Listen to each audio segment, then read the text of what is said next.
नमस्कार साथियों, स्वागत है आपका शिखर चैनल में। और आज मैं फिर से एक दमदार टॉपिक लेके आया हूं, लेकिन फिर से एक शानदार भजन प्रस्तुति के साथ, जिसे सुन करके आपका मन प्रफुल्लित हो जाएगा, है ना। तो चलिए शुरुआत करते हैं।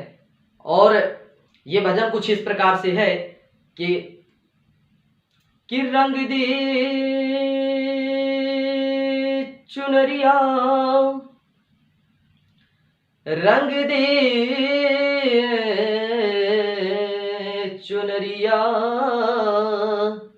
रंग दे चुनरिया, अरे श्याम पिया मोरी रंग दे चुनरिया, अरे रंग दे, रंग दे, रंग दे चुनरिया, कि श्याम पिया मोरी रंग दे चुनरिया, अरे लाल ना रंगाऊंगी मैं, हरी ना रंगाऊंगी, लाल ना रंगाऊंगी मैं, हरी ना रंगाऊंगी। बहुत ही सुंदर प्रसंग है यहाँ पास कि राधा जी बोलती हैं कि न मैं लाल रंग रंगाऊंगी, ना हरे कलर का रंग रंगाऊंगी, और कहती हैं कि अपने ही रंग से, अपने ही रंग से रंग दे चुनरिया, श्याम पिया मोरे रंग दे चुनरिया, ओ श्याम पिया मोरे रंग दे चुनरिया। तो आइए इस छोटे से भजन के बाद एक शानदार टॉपिक की शुरुआत करते हैं। ये हिंदी का टॉपिक है कि रचना के आधार पर शब्दों के प्रकार दिए गए हैं। कि पहला है रूढ़ शब्द। रूढ़ शब्द का मतलब क्या होता है कि ये हर एक कॉम्पिटिटिव एग्जाम के लिए आपके सही रहेगा कि वे शब्द जिनका कोई सार्थक खंड होता है। अरे सार्थक का मतलब होता है जिसका कोई मतलब निकलता है, ऐसा खंड। तो सार्थक खंड होता है और प्रायः ये दो शब्दों से मिलकर के बना होता है। आप सामने भी देख सकते हैं कि दो शब्द हैं इनमें, मोल तोल गधा पर। यानी अब इनका यदि आप संधि विच्छेद करते हैं, है ना, विच्छेद करिए इन शब्दों का, तो और ला, इससे आप क्या अर्थ निकाल रहे हैं? कोई अर्थ जब नहीं निकलता है तो इसे बोलते हैं कि इसका कोई सार्थक खंड नहीं होता है। और आप बात आती है, इसी का दूसरा टॉपिक है भाई है कि यौगिक शब्द। दूसरा आता है यौगिक शब्द आता है।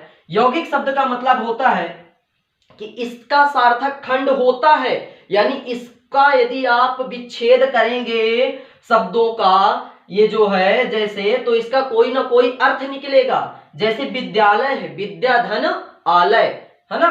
देवर्षि, देव धन ऋषि, इसका अर्थ निकल रहा है।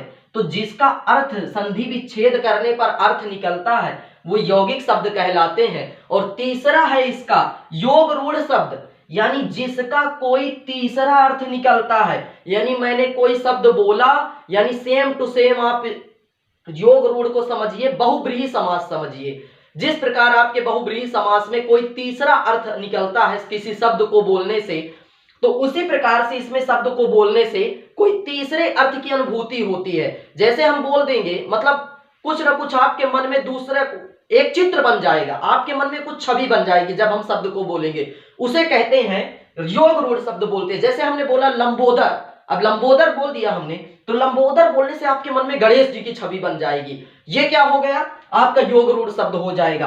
दशानन, दशानन जैसे ही हमने बोला, झट से आपके दिमाग में रावण की छवि आ जाएगी, और रावण की छवि आते ही क्या हो जाएगा, आप समझ जाएंगे कि ये कैसा शब्द है, योग रूढ़ शब्द है। इसके बाद आ जाएगा कि नीलकंठ। नीलकंठ हमने बोला, भगवान शंकर की प्रतिमा आपके मन में बन जाएगी, और इस प्रकार से आप जान जाएंगे कि ये योग रूढ़ शब्द है। और फिर से एक बार पुनः मैं इसकी चर्चा कर रहा हूं कि योग रूढ़ शब्द उसे कहते हैं कि जो प्रायः दो शब्दों से मिलकर के बने होते हैं। जैसे मोल तोल गधा पर का आप यदि संधि विच्छेद करेंगे तो ये हो जाएगा और इसका कोई अर्थ नहीं निकलता है। और यही है कि जिसका कोई सार्थक खंड, कोई अर्थ नहीं निकलता है, उसे कहते हैं रूढ़ शब्द। और जिसका कोई अर्थ निकलता है संधि विच्छेद करने पर, उसे बोलते हैं यौगिक शब्द। और जिसका क्या होता है, जो शब्द बोलने पर हमारे मन में तीसरे की छवि बन जाती है, तो उसे बोलते हैं, चाहे कोई भी आप शब्द निकालिए, है ना, तो यदि आपके मन में तीसरे की छवि बन रही है, किसी अन्य का चित्र आपके मन में बन रहा है, तो इसे कहेंगे योग रूढ़ शब्द। तो आइए, यदि आपको चैनल दमदार चैनल लगता है तो आप चैनल को ज्यादा से ज्यादा अपने मित्रों तक शेयर करें और हमारे इस पढ़ाए हुए तरीके को ज्यादा से ज्यादा लोगों तक पहुंचाएं। धन्यवाद। मैं आप सभी का आभारी हूं और मेरा चैनल दिन प्रतिदिन बढ़ता जा रहा है, इसके लिए मैं आपका दिल से आभारी हूं। धन्यवाद सभी का। और फिर से एक बार बोलना चाहूंगा कि कमेंट जरूर किया करें। यदि कहीं भी आपको थोड़ा संशय जाता है, कमेंट करें, शेयर करें, लाइक करें, सब्सक्राइब करें। धन्यवाद।